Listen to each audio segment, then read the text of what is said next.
The night did not announce itself as important. Slipped in quietly, wrapped in light rain and cool air.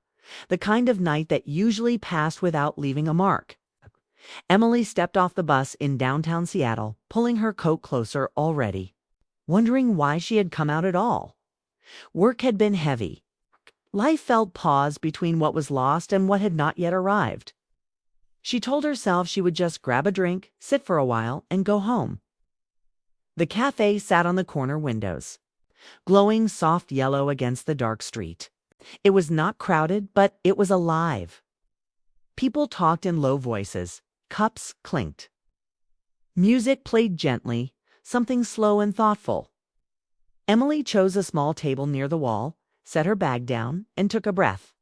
She wanted to feel invisible, at least for an hour. As she waited for her coffee, she noticed 3 men at a table by the window. They were different from each other, but somehow fit together.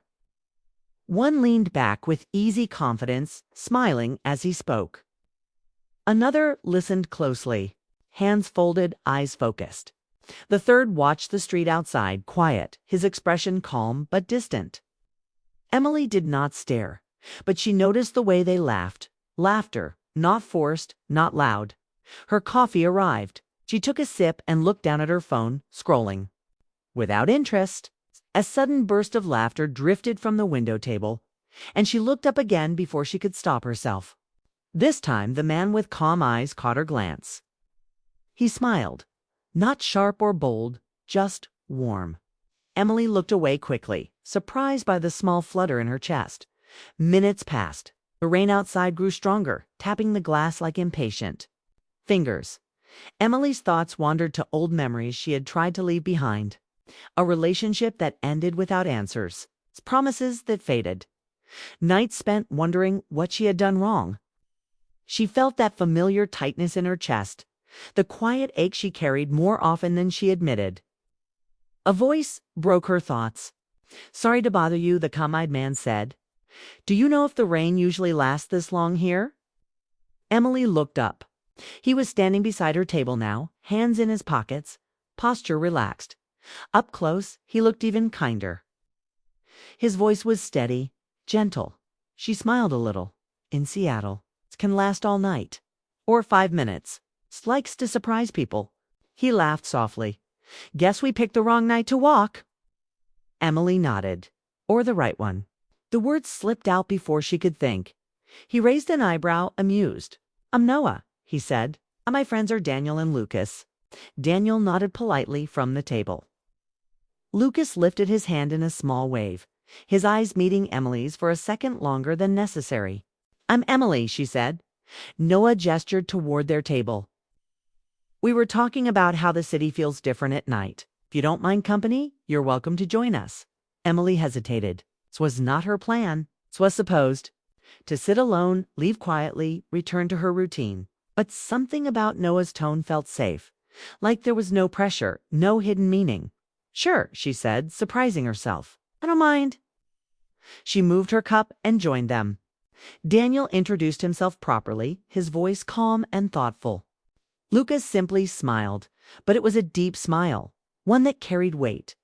The conversation picked up easily. They talked about the weather, about work, about how Seattle felt smaller at night.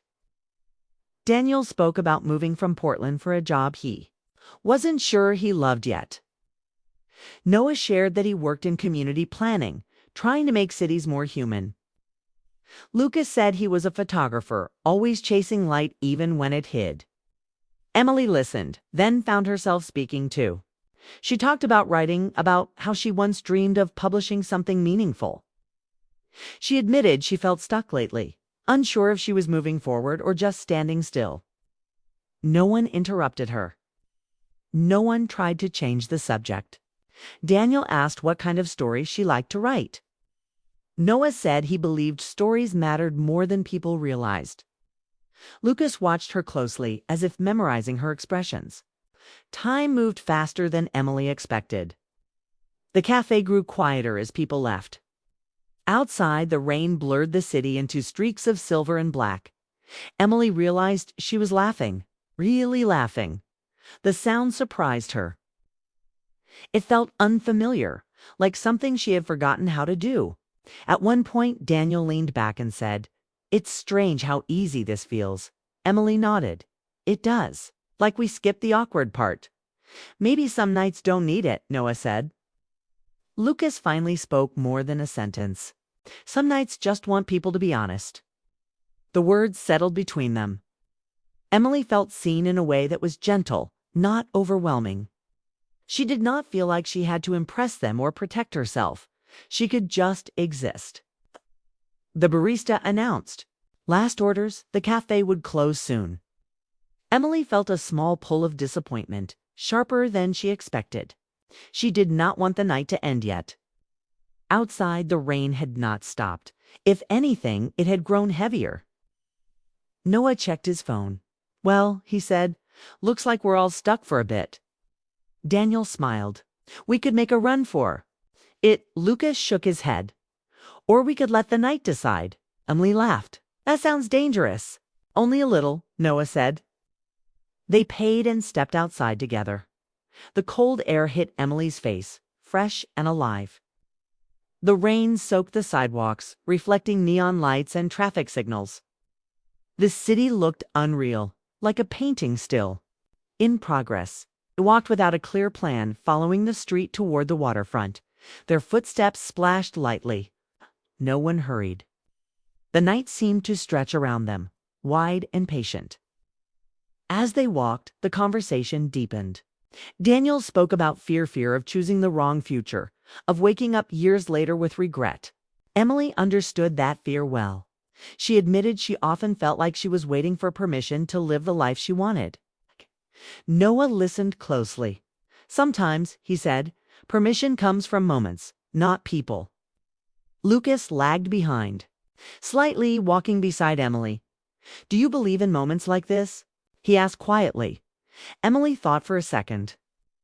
"I think some moments don't ask to be believed. They just happen." Lucas smiled, slow and thoughtful. They reached a spot where the city opened up to the water. The rain softened, turning into a fine mist. Lights shimmered across the surface, broken but beautiful. They stood there for strangers who no longer felt like strangers. Emily felt her heart beating faster. Not from romance alone, but from awareness. This night was different. It was carving itself into her memory even as it unfolded. She did not know where this would lead. She did not know what would come next. But she knew one thing clearly. This night was no longer ordinary, and it was far from over. The mist hung low over the water, softening the city lights until they looked like scattered memories. Emily stood with the three men near the railing, hands resting on the cool metal, listening to the distant hum of traffic behind them. The rain no longer felt heavy. It felt gentle, like the night had changed its mind. No one spoke for a moment. The silence was not awkward. It felt full, like a pause in music that made the next note stronger. Daniel broke it first. "I didn't expect this night to turn out like this," he said, his voice thoughtful. "I almost stayed home." Emily smiled. "Me too." Noah glanced at her, then out at the water. "Funny how the nights we try to avoid sometimes become the ones we remember." Lucas leaned against the railing, his posture relaxed, but his eyes serious. "Some nights don't belong to plans," he said. "They belong to chance." They began walking again, following the path along the waterfront. The city felt quieter here. Streetlights cast long shadows. The sound of water filled the spaces between their words. Emily felt lighter with every step. She talked more freely, now sharing stories from her past without fear of judgment. She spoke about moving to Seattle with big dreams and how those dreams slowly became quieter. She admitted she often felt like she was watching her own life from the outside. Daniel listened closely, nodding as if he understood every word. "I think a lot of people feel that way," he said. "We keep waiting for the right moment to step in." Noah added, "Maybe the right moment isn't loud. Maybe it's quiet, like this." Lucas walked beside Emily, close enough that she could feel his presence without touching him. "Do you ever wonder," he asked softly, "how many versions of your life you've already walked past. Emily considered that. All the time, she said. It scares me sometimes. It doesn't scare me, Lucas replied. It reminds me that I still have choices. They reached a small bench facing the water and sat down. The cold air brushed against Emily's face, but she didn't mind. The night felt alive, like it was listening. Daniel spoke about his childhood, about growing up in a quiet town and wanting more than what he saw around him.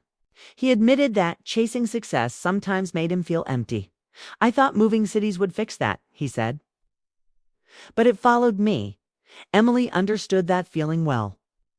She had carried the same emptiness across jobs, relationships, and years. Noah shared how he learned to slow down after burning himself out trying to please everyone. I used to think being strong meant never stopping, he said. Now I think it means knowing when to pause. Lucas stayed quiet, but when he spoke, his words felt heavy with meaning. He talked about a love he once had, something deep and real that ended not because it was broken, but because life pulled them in different directions. Some connections don't fade, he said. They just change shape. Emily felt a tightness in her chest. She did not know why his words affected her so strongly, but they did. Maybe because they reflected her own feelings. Loves that never fully leave. It's moments that stay. The time slipped by unnoticed. The mist thickened, wrapping the city in a soft blur. Emily checked her phone and realized how late it had become. She should have felt tired. Instead, she felt awake in a way she hadn't felt in years. Eventually, he stood again and began walking back toward the main streets. The sounds of the city grew louder. The world felt closer. As they walked, Emily noticed how each man made her feel something different. With Daniel, she felt understood. With Noah, she felt calm. With Lucas, she felt aware. Like every moment mattered more. They reached an intersection where the paths split. The streetlights were brighter here. Cars passed by. Reality returned. Noah stopped and looked at the others. This is probably where we head our separate ways. Daniel smiled, though there was a hint of sadness in his eyes. I'm glad we didn't. Emily felt a quiet ache settle in her chest. She hadn't expected to care so quickly, but she did. Daniel turned to her first. It was really nice meeting you, Emily, he said. Tonight reminded me that honest conversations still exist. She smiled. Thank you for listening. He nodded, gave a small wave, and walked off down the street, disappearing into the lights. Noah stepped forward next. I hope you keep writing, he said. The way you talk about stories tells me you still believe in them. Emily laughed softly. I do, even when I forget. He smiled warmly. Don't forget tonight, then. With that, he turned and headed in the opposite direction, his calm presence fading into the crowd. Emily stood there with Lucas now. The space between them suddenly louder than the city. He looked at her for a long moment, his expression unreadable. This night, he said finally, it mattered. Yes, Emily replied. It did. Lucas took a slow breath. Some nights are meant to be shared, he said. Even if the people don't stay. Emily felt her throat tighten. I think that's what makes them special. He smiled, a small, genuine smile that reached his eyes. Maybe we'll cross paths again, he said. Maybe, she answered. Knowing there were no promises, and somehow finding comfort in that, Lucas turned and walked away, his figure blending into the city until Emily could no longer see him. She stood alone for a moment, listening to the sounds around her. The rain had stopped completely. The streetlights shone clearly now. No mist, no blur. Emily began walking home, her steps slow and thoughtful. The city felt different than it had hours earlier. Or maybe she had changed. She replayed the night in her mind, the laughter, the honesty, the quiet understanding. Nothing dramatic had happened. No grand gestures, no promises. Yet it felt powerful. When she reached her apartment, Emily paused before going inside. She looked back at the street, at the lights, at the ordinary world that now felt meaningful. Again, she realized something then. That night had not given her answers. It had given her courage. Courage to feel, to speak, to remember who she was before fear made her quiet. She went inside, heart full, knowing this night would live with her not as a romance, not as a mystery, but as a reminder. Some nights don't change your life forever. They simply change you enough to move forward.